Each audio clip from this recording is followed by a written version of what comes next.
50대 이후 운동을 더 해도 배는 줄지 않습니다. 혹시 문제는 의지가 아니라 당신의 배 속이 차가워진 것이라면 어떨까요? 오늘 그 이유를 끝까지 듣지 않으면 후회할지도 모릅니다. 절대 우유 그냥 드시지 마세요. 이 말을 처음 들었을 때 저도 솔직히 웃었습니다. 우유가 뭐가 문제겠습니까? 어릴 때부터 마셔왔고 건강식이라고 배워왔고 밤에 따뜻하게 데워 마시면 잠도 잘 온다고 들었으니까요. 그런데 어느 날 이 평범한 우유 한 잔이 50대 이후 우리의 배를 설명하는 열쇠가 될지도 모른다는 이야기를 접했을 때 저는 가볍게 넘기지 못했습니다. 혹시 여러분도 이런 경험 있으신가요? 분명히 예전보다 덜 먹습니다. 운동도 나름대로 합니다. 걷기도 하고, 계단도 오르고, 어떤 분들은 헬스장도 다니십니다. 그런데 거울 앞에 서면 한숨이 나옵니다. 다른 곳은 그럭저럭 유지되는데, 유독 배만 그대로입니다. 아니, 오히려 더 나오는 것 같기도 합니다. 이게 정말 단순히 나이 때문일까요? 정말 의지의 문제일까요? 아니면 우리가 지금까지 전혀 다른 방향을 보고 있었던 걸까요? 안녕하세요. 100세를 준비하는 지혜를 나누는 채널, 100세지의 건강 라디오입니다. 오늘 저는 조금 조심스러운 이야기를 꺼내보려 합니다. 단순히 살을 빼는 방법이 아니라 50대 이후의 몸을 바라보는 관점에 대한 이야기입니다. 이 주제를 제가 붙들게 된 건 사실 개인적인 이유 때문입니다. 몇 해 전부터 부모님 세대를 보면서 이상한 공통점을 발견했습니다. 젊었을 때는 누구보다 부지런했고 가족을 위해 몸을 아끼지 않으셨던 분들입니다. 그런데 은퇴 후 조금 숨을 돌릴 시기가 되자 갑자기 건강 지표가 흔들리기 시작했습니다. 혈당이 경계선에 걸리고 혈압이 오르고 복부 둘레가 늘어나고 건강검진표에 빨간 줄이 하나둘씩 늘어났습니다. 나는 예전보다 덜 먹는데 왜 이러지? 아버지의 그 한마디가 제 머릿속에 오래 남았습니다. 저는 그때 처음으로 내장지방이라는 단어를 다시 들여다보기 시작했습니다. 겉으로 잡히는 살, 피하 지방은 눈에 보입니다. 손으로도 잡힙니다. 그래서 우리는 그것만을 문제로 생각합니다. 하지만 내장 지방은 다릅니다. 장기 사이 깊숙이 숨어 있고 겉으로는 잘 느껴지지 않습니다. 그런데 이 지방이야말로 당뇨, 고혈압, 심혈관 질환과 깊이 연결되어 있다는 연구가 계속 발표되고 있습니다. 서울 아산병원 자료를 읽으면서 저는 한 문장에 멈춰 섰습니다. 내장 지방이 많은 사람은 심혈관 질환 위험이 유의하게 증가한다. 그 순간 저는 깨달았습니다. 우리가 거울 앞에서 한숨 쉬는 그 배는 단순한 외모 문제가 아닐 수도 있다는 것을. 그런데 더 이상한 점은 이것입니다. 왜 이렇게 잘 빠지지 않을까요? 걷기를 해도, 식사를 줄여도, 탄수화물을 줄여도. 왜 50대 이후의 배는 그렇게 완강할까요? 저는 여기서부터 생각이 달라지기 시작했습니다. 혹시 우리가 너무 젊은 시절의 공식으로 지금의 몸을 다루고 있는 건 아닐까요? 젊었을 때는 덜 먹고 더 움직이면 된다는 공식이 통했습니다. 대사율이 높고 회복 속도도 빨랐으니까요. 하지만 50대 이후의 몸은 이미 여러 번의 혹사를 겪은 몸입니다. 밤샘 근무, 스트레스, 불규칙한 식사, 수면 부족. 수십 년 동안 축적된 피로 위에 지금의 몸이 서 있습니다. 저는 이 지점에서 문득 이런 질문을 던지게 되었습니다. 혹시 문제는 의지가 아니라 몸의 환경이 아닐까? 자료를 찾다 보니 흥미로운 개념이 눈에 들어왔습니다. 나이가 들수록 기초 체온이 떨어지고 복부 순환이 둔해지며 대사 효율이 낮아진다는 이야기였습니다. 우리는 흔히 체온을 감기와 연결합니다.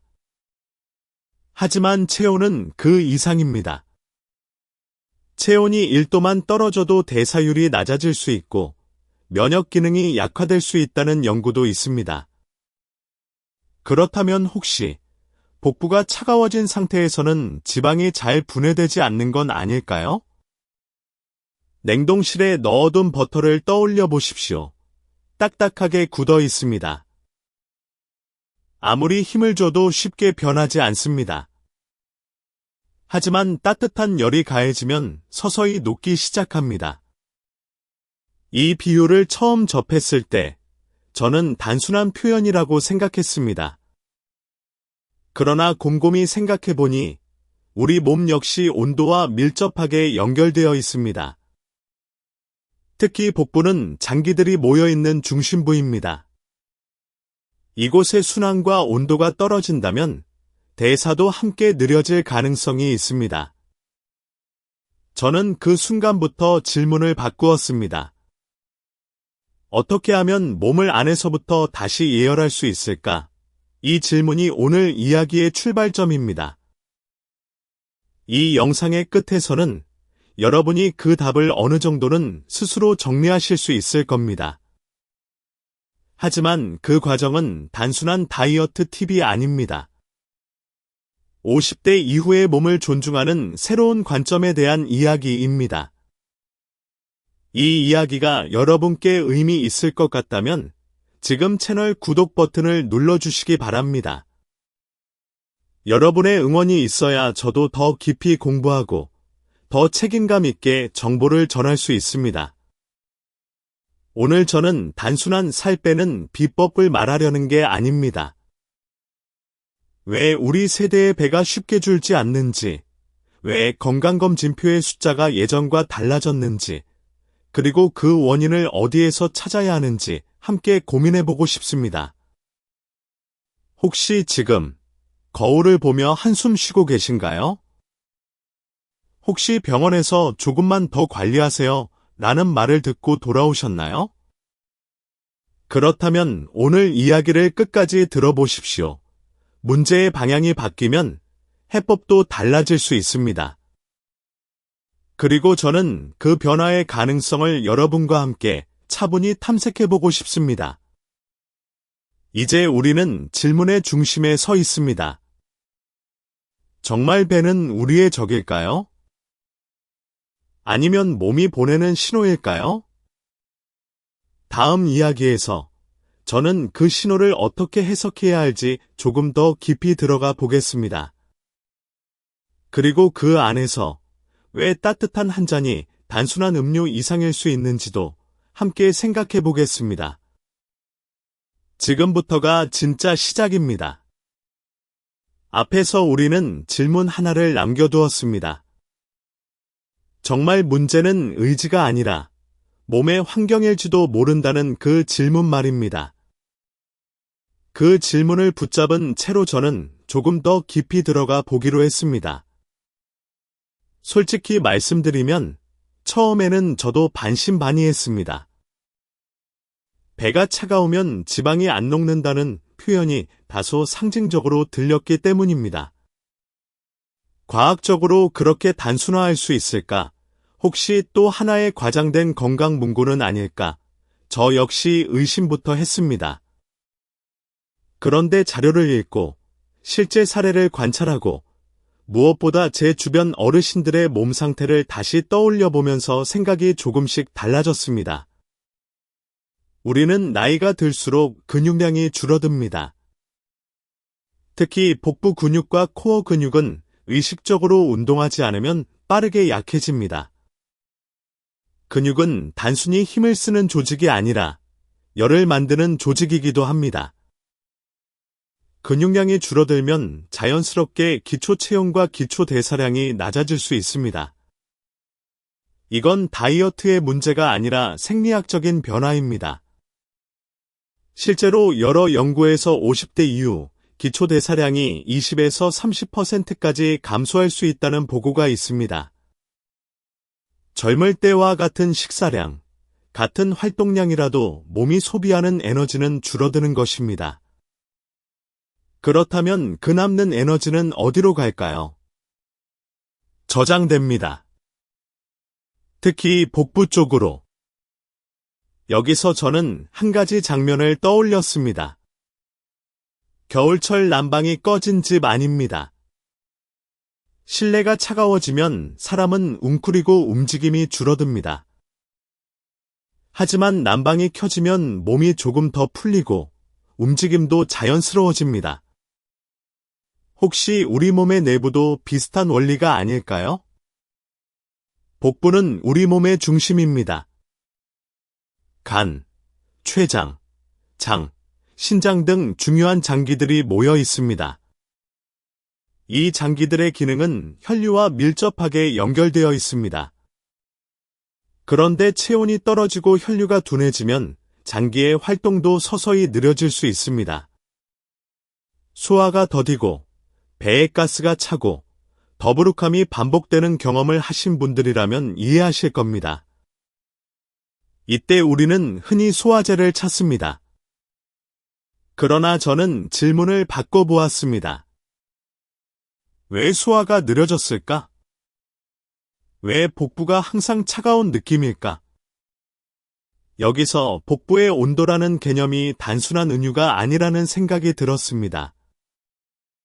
실제로 한의학에서는 오래전부터 하복부를 따뜻하게 유지하는 것이 건강의 기본이라고 강조해왔습니다.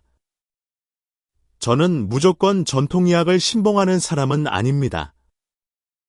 하지만 수천 년간 축적된 경험을 완전히 무시할 수도 없다고 생각합니다. 그리고 현대의학에서도 체온과 대사의 관계는 분명히 존재합니다. 체온이 1도 상승하면 대사 효율이 증가한다는 연구는 여러 번 인용되어 왔습니다. 물론 개인차가 크고 단순히 따뜻하면 살이 빠진다는 식의 접근은 위험합니다. 그러나 체온이 대사와 연결되어 있다는 사실 자체는 부정하기 어렵습니다. 이 지점에서 저는 스스로에게 물었습니다. 우리는 왜 계속 칼로리만 계산하고 있을까? 물론 칼로리는 중요합니다. 그러나 50대 이후의 몸은 단순히 섭취와 소비의 계산만으로 설명되지 않는 것 같습니다. 호르몬 변화, 근육 감소, 염증 증가, 수면 질 저하 등 복합적인 요소가 작용합니다. 특히 만성염증은 중요한 변수입니다. 내장지방은 염증성 사이토카인을 분비할 수 있고, 이는 인슐린 저항성을 높이는 방향으로 작용할 수 있습니다. 인슐린 저항성이 높아지면 혈당이 쉽게 오르고 남는 에너지는 다시 지방으로 저장됩니다. 악순환이 시작되는 것입니다. 그렇다면 접근도 달라야 하지 않을까요? 단순히 덜 먹고 더 움직이는 것이 아니라 몸이 다시 연소 모드로 돌아갈 수 있는 환경을 만들어주는 것. 이때 제가 주목한 것이 바로 따뜻한 한 잔이었습니다. 사실 이 이야기를 처음 들었을 때 저도 그냥 건강 음료 정도로 생각했습니다. 그러나 자료를 읽어보니 이 조합은 생각보다 체계적이었습니다. 강황, 기름, 향신료의 조합은 단순한 취향이 아니라 흡수와 대사를 고려한 구조였습니다. 저는 이 부분에서 가장 흥미를 느꼈습니다. 강황의 커큐민은 항염작용으로 연구되어 왔습니다. 하지만 단독 섭취 시 흡수율이 낮다는 점이 문제였습니다. 이 한계를 보완하기 위해 기름과 후추를 함께 사용하는 방식이 제시됩니다. 단순히 전통의 레시피가 아니라 성분 간 상호작용을 고려한 구조라는 점이 인상 깊었습니다. 여기에 생강과 계피가 더해지면 체온 상승과 혈당 안정이라는 요소가 추가됩니다. 이 모든 것이 배를 따뜻하게 한다는 단순한 표현 뒤에 숨어있는 논리였습니다. 저는 여기서 멈춰 섰습니다. 이건 단순히 살을 빼기 위한 음료가 아니라 50대 이후 몸의 조건을 이해하려는 시도일지도 모른다는 생각이 들었습니다. 젊은 몸은 자극에 빨리 반응합니다. 그러나 중년 이후의 몸은 섬세합니다. 무리한 자극보다 부드러운 조정이 더 효과적일 수 있습니다.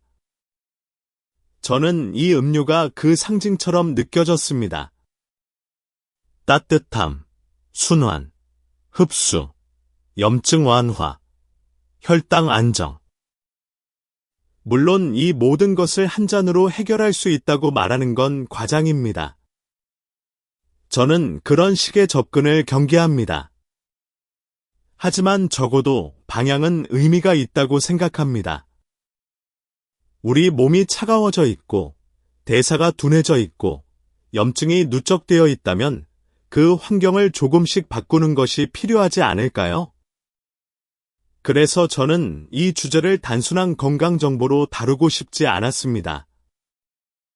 이건 방법의 문제가 아니라 관점의 문제라고 느꼈기 때문입니다.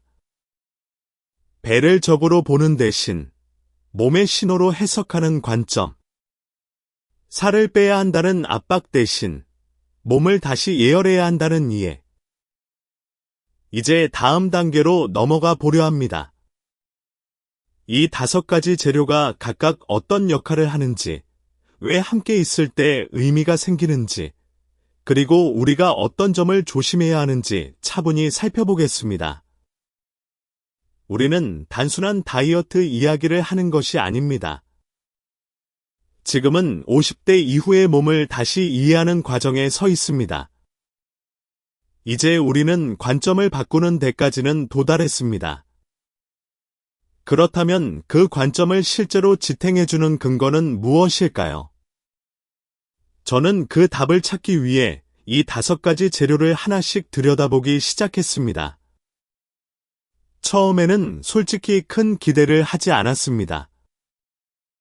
강황, 코코넛 오일, 생강, 계피, 후추. 주방에서 흔히 볼 수 있는 재료들입니다. 그런데 자료를 읽고, 논문을 찾아보고, 전통의학과 현대 연구를 비교하면서 느낀 건 이 조합이 생각보다 논리적인 구조를 가지고 있다는 점이었습니다. 먼저 강황입니다. 강황의 핵심은 커큐민이라는 성분입니다. 저는 이 커큐민을 단순히 좋은 항산화 성분 정도로만 알고 있었습니다. 그런데 더 깊이 살펴보니 이 성분은 만성염증과 관련된 여러 연구에서 반복적으로 등장합니다. 나이가 들수록 우리 몸에는 눈에 보이지 않는 저강도 염증이 축적될 수 있습니다. 이 염증은 통증으로 바로 드러나지 않지만 대사를 느리게 하고 인슐린 저항성을 높이며 지방 축적 환경을 강화할 수 있습니다. 커큐민은 이런 염증 경로에 관여할 가능성이 있다는 연구가 있습니다. 저는 여기서 단순히 염증을 낮춘다는 말보다 이게 50대 이후의 몸에 왜 중요한지를 생각해 보았습니다. 젊은 시절의 몸은 자극을 받아도 빠르게 회복합니다. 하지만 중년 이후의 몸은 작은 염증이 오래 남고 극에 쌓여 환경을 바꿉니다. 커큐민의 역할은 지방을 직접 태우는 것이 아니라 그 환경을 조금 완화하는 데 있을지도 모릅니다. 또 하나 인상 깊었던 점은 커큐민이 지방세포의 분화와 관련된 경로에 영향을 줄 수 있다는 연구였습니다. 이는 단순히 이미 쌓인 지방이 아니라 앞으로 쌓일 지방의 가능성과 연결됩니다. 저는 이 부분에서 방향성이라는 단어를 떠올렸습니다. 급격한 감소가 아니라 축적의 속도를 늦추는 방향. 그리고 뇌 건강과의 연결입니다. 일부 연구에서는 커큐민이 신경염증을 완화하고 인지 기능을 보호할 가능성을 제시합니다. 물론 모든 것이 확정된 사실은 아닙니다. 하지만 저는 이 연결이 상징적으로 중요하다고 느꼈습니다. 50대 이후의 건강은 복부와 뇌를 따로 떼어놓고 생각할 수 없기 때문입니다. 그러나 여기서 중요한 현실이 하나 있습니다. 커큐민은 흡수율이 낮습니다. 이 점을 알게 되었을 때 저는 약간 허탈했습니다. 좋은 성분이라도 몸이 흡수하지 못하면 의미가 없습니다. 그래서 등장하는 것이 코코넛 오일입니다. 커큐민은 지용성입니다. 기름과 함께 있을 때 흡수가 개선될 수 있습니다. 코코넛 오일에는 중쇄지방산, 즉 MCT가 포함되어 있습니다. 이 지방은 일반적인 장쇄지방과 달리 간에서 빠르게 에너지로 전환되는 경향이 있습니다. 저는 처음에 기름을 넣는다고 라는 의문을 가졌습니다. 그러나 자료를 읽어보니 모든 지방이 동일하게 저장되는 것은 아니었습니다. MCT는 에너지로 사용될 가능성이 높고 일부 연구에서는 인지 기능과 관련된 긍정적인 가능성도 제시합니다. 특히 나이가 들수록 뇌의 포도당 활용 효율이 떨어질 수 있다는 점을 고려하면 대체 에너지원의 개념은 흥미로웠습니다. 저는 이 부분을 보면서 이 조합이 단순히 체중만을 겨냥하지 않는다는 생각이 들었습니다. 그 다음은 생강입니다. 생강은 한국인에게 낯설지 않습니다. 감기에 걸리면 찾고 속이 불편하면 떠올리는 재료입니다. 그러나 저는 생강을 따뜻한 느낌 이상의 관점에서 보게 되었습니다.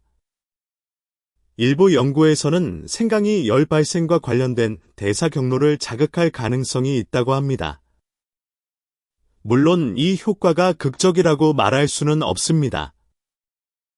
하지만 작은 변화가 쌓이면 환경이 달라질 수 있습니다.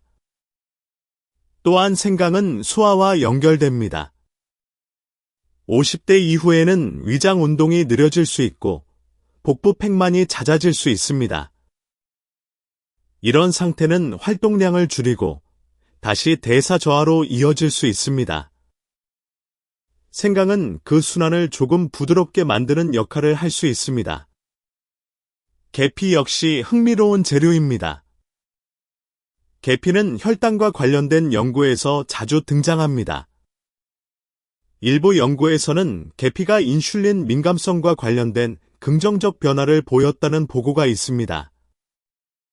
혈당이 급격히 오르내리면 지방 저장 신호가 강화될 수 있습니다. 혈당이 안정되면 에너지 사용 패턴도 달라질 수 있습니다.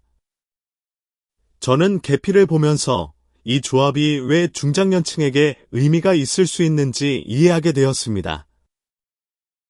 50대 이후에는 당뇨 전 단계 인구가 급증합니다. 혈당 안정은 단순한 체중 문제가 아니라 장기적인 건강의 핵심입니다. 그리고 마지막으로 후추입니다. 솔직히 말하면 저는 처음에 후추를 대수롭지 않게 여겼습니다. 그런데 피페린이라는 성분이 커큐민의 흡수율을 높일 수 있다는 연구를 접하면서 생각이 달라졌습니다. 이 조합에서 후추는 단순한 향신료가 아니라 증폭기 역할을 합니다. 흡수되지 않는 성분은 아무리 좋아도 몸에 도달하지 못합니다. 후추는 이 구조를 완성시키는 열쇠처럼 보였습니다. 이 5가지를 따로 놓고 보면 각각은 평범해 보일 수 있습니다. 하지만 함께 놓으면 이야기가 달라집니다. 항염, 흡수 개선, 체온 상승, 혈당 안정, 대사 보조. 저는 이 조합을 보면서 오케스트라를 떠올렸습니다. 각 악기는 소리가 작을 수 있지만 함께 연주하면 하나의 방향성을 만들어냅니다. 물론 저는 이것을 만능 해결책이라고 말하지 않습니다. 건강은 훨씬 복잡합니다. 하지만 적어도 이 구조는 50대 이후 몸의 조건을 고려한 접근으로 보였습니다. 이제 남은 것은 이 조합을 어떻게 현실에 적용할지, 그리고 무엇을 조심해야 할지입니다. 우리는 과장된 기대가 아니라 균형 잡힌 태도로 접근해야 합니다. 다음 이야기에서는 그 적용의 기준을 함께 정리해 보겠습니다. 이제 우리는 이 5가지 재료가 왜 함께 의미를 가지는지까지 살펴보았습니다. 그렇다면 남은 질문은 하나입니다. 그래서 어떻게 시작해야 할까요? 저는 이 부분이 가장 중요하다고 생각합니다. 많은 건강 정보가 여기에서 무너집니다. 원리는 그럴듯하지만 실제 적용 단계에서 과해지거나 급해지거나 혹은 잘못된 방식으로 변형되기 때문입니다. 처음 이 음료를 만들어 보던 날을 저는 아직도 기억합니다. 자료는 충분히 읽었지만 막상 부엌에서 강황 가루를 손에 들고 있으니 묘한 긴장감이 들었습니다. 이게 과연 나에게 맞을까? 라는 질문이 자연스럽게 떠올랐습니다. 그래서 저는 가장 기본으로 돌아갔습니다. 적게, 천천히, 몸을 관찰하면서. 기본 비율은 단순합니다. 따뜻한 우유 200ml에 강황 가루 1작은 티스푼, 코코넛 오일 1작은 티스푼, 계피 가루와 생강 가루는 각각 반 티스푼, 그리고 후추는 몇 번 톡톡. 이 수치는 과하지 않으면서도 각 성분의 역할을 기대할 수 있는 범위라고 판단했습니다. 하지만 저는 한 가지 원칙을 세웠습니다. 처음부터 한 컵을 다 마시지 않겠다는 것. 많은 분들이 좋은 정보일수록 서두릅니다. 효과가 있다면 많이 먹어야 빨리 나타나겠지라는 생각 때문입니다. 그러나 50대 이후의 몸은 자극에 민감합니다. 새로운 조합이 들어오면 소화기관은 적응 시간이 필요합니다. 그래서 저는 첫 일주일 동안 반 컵만 마셨습니다. 이건 단순한 양 조절이 아니라 태도의 문제라고 생각합니다. 우리는 몸을 밀어붙이는 데 익숙합니다. 하지만 이제는 몸의 반응을 기다리는 연습이 필요합니다. 반 컵을 마신 후, 저는 제 몸을 관찰했습니다. 속이 쓰리지는 않는지, 배가 더부룩하지는 않은지, 오히려 편안해지는 느낌은 없는지, 그리고 저는 한 가지를 느꼈습니다. 이 과정 자체가 이미 변화의 시작이라는 점입니다. 다음으로 고민했던 부분은 언제 마시는가였습니다. 아침 공복이 좋을지, 저녁이 좋을지. 자료마다 의견이 조금씩 달랐습니다. 그래서 저는 제 몸 상태를 기준으로 정했습니다. 위장이 튼튼하고 변비가 있는 분이라면 아침 공복이 도움이 될 수 있습니다. 장을 깨우고 하루의 대사를 부드럽게 시작하는 느낌을 받을 수 있습니다. 하지만 속쓰림이 작거나 위험이 있는 분이라면 식후가 더 안전합니다. 강황은 좋은 성분이지만 공복에는 자극이 될 수 있기 때문입니다. 저는 개인적으로 저녁 식후 1~2시간 후를 선택했습니다. 하루를 마무리하며 몸을 따뜻하게 만드는 시간이 필요하다고 느꼈기 때문입니다. 다만, 자기 직전에 마시는 것은 권하지 않습니다.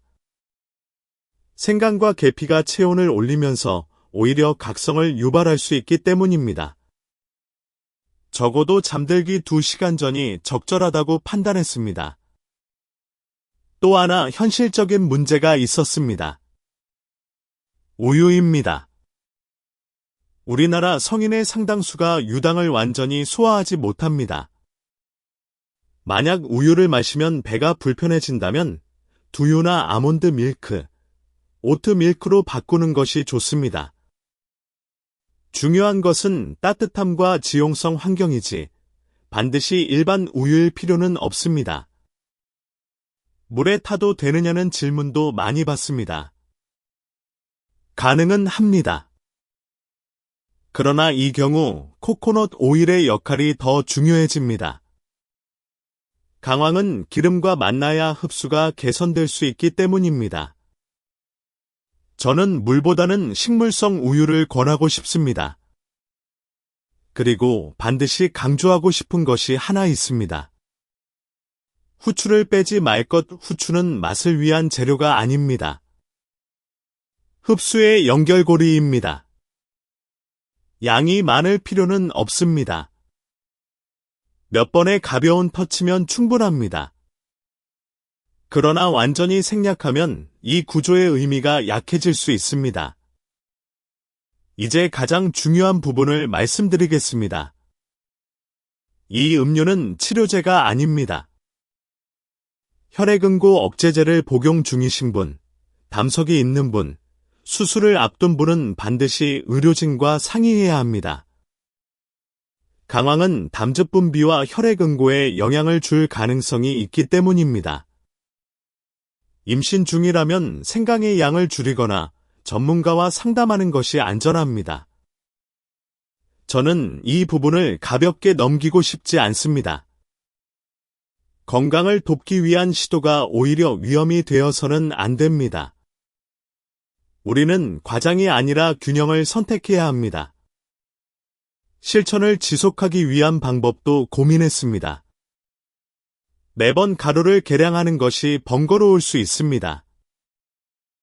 그래서 저는 골든 베이스트 방식을 선택했습니다. 강황, 계피, 생강, 후추를 미리 섞고 코코넛 오일을 넣어 반죽처럼 만들어 두는 것입니다. 냉장 보관 후 따뜻한 우유에 한 스푼 넣어 저으면 됩니다. 이렇게 하면 습관이 훨씬 쉬워집니다. 저는 여기서 한 가지를 깨달았습니다. 이 음료의 핵심은 성분이 아니라 지속성이라는 점입니다. 하루 이틀로 판단하지 말 것. 최소 2주.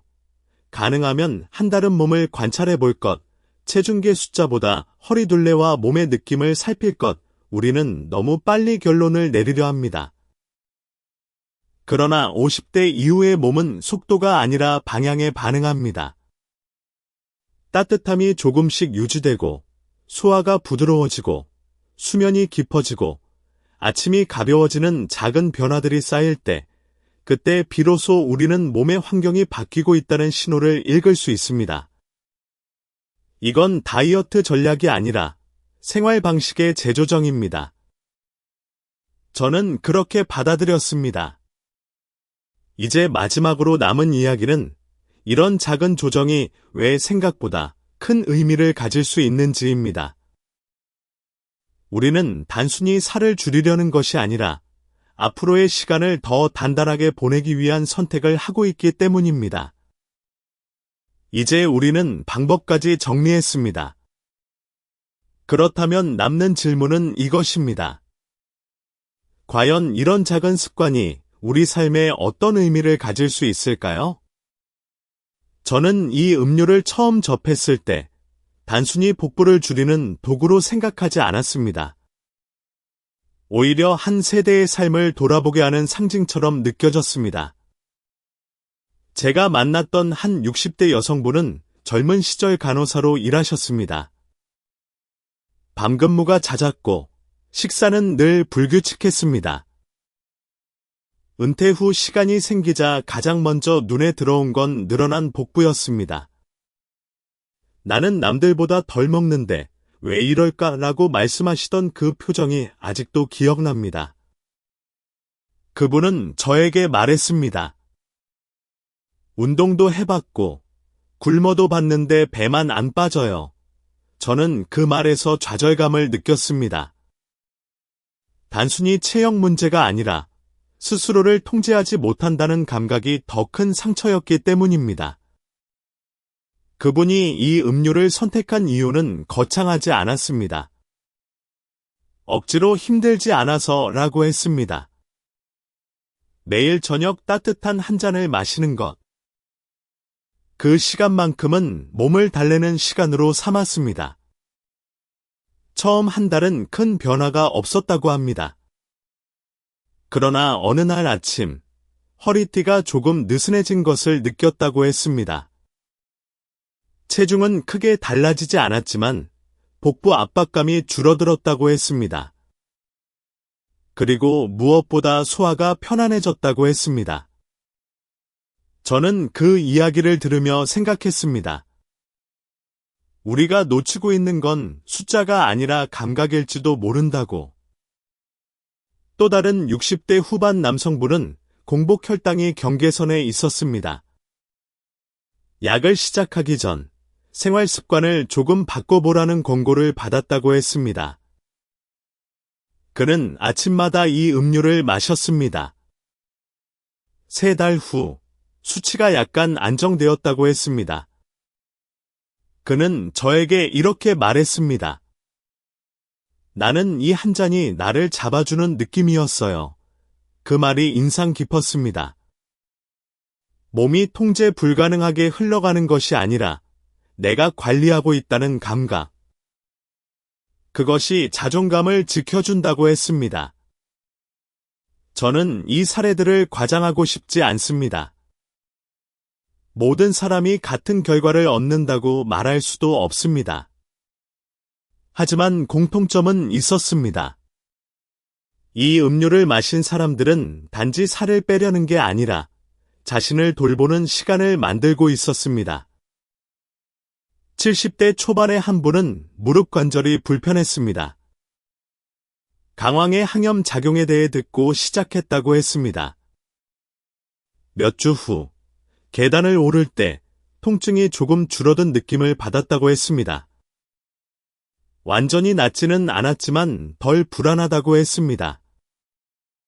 저는 그 표현이 중요하다고 느꼈습니다.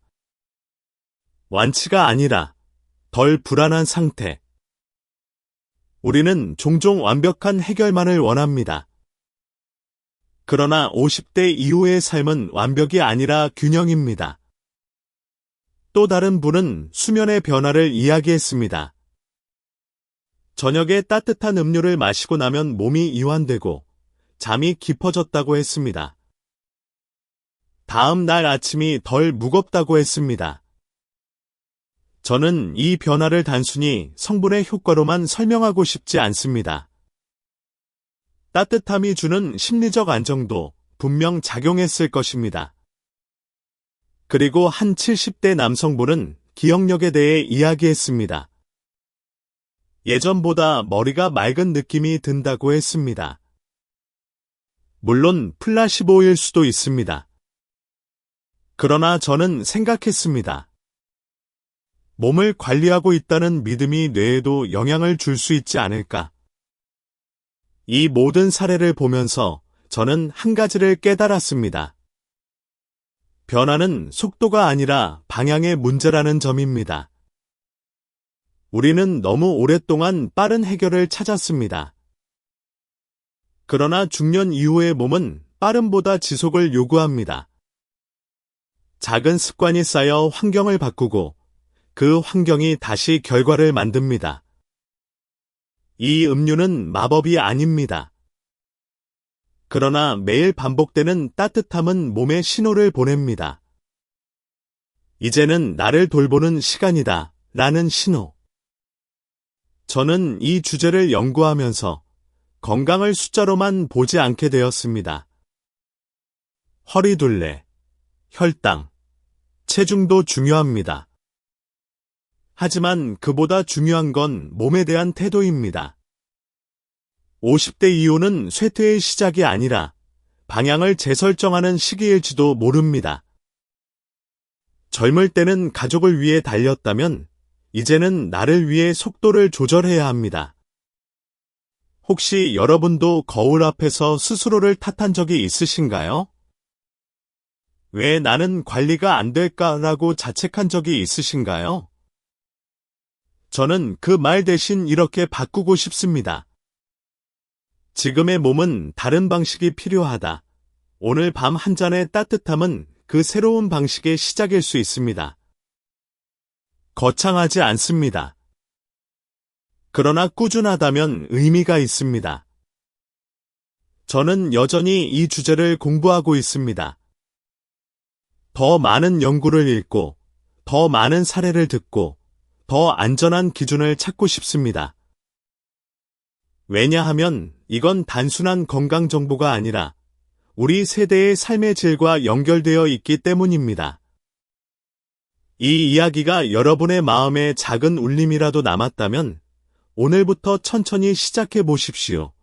급하지 않게, 무리하지 않게, 몸의 반응을 듣는 태도로. 그리고 혹시 이 여정이 혼자가 아니라는 느낌을 받고 싶다면 이 채널과 함께 해주십시오. 우리는 서로의 경험을 나누며 더 현명해질 수 있습니다. 살을 빼기 위해서가 아니라 앞으로의 시간을 더 건강하게 보내기 위해서. 저는 그 방향을 여러분과 함께 걷고 싶습니다.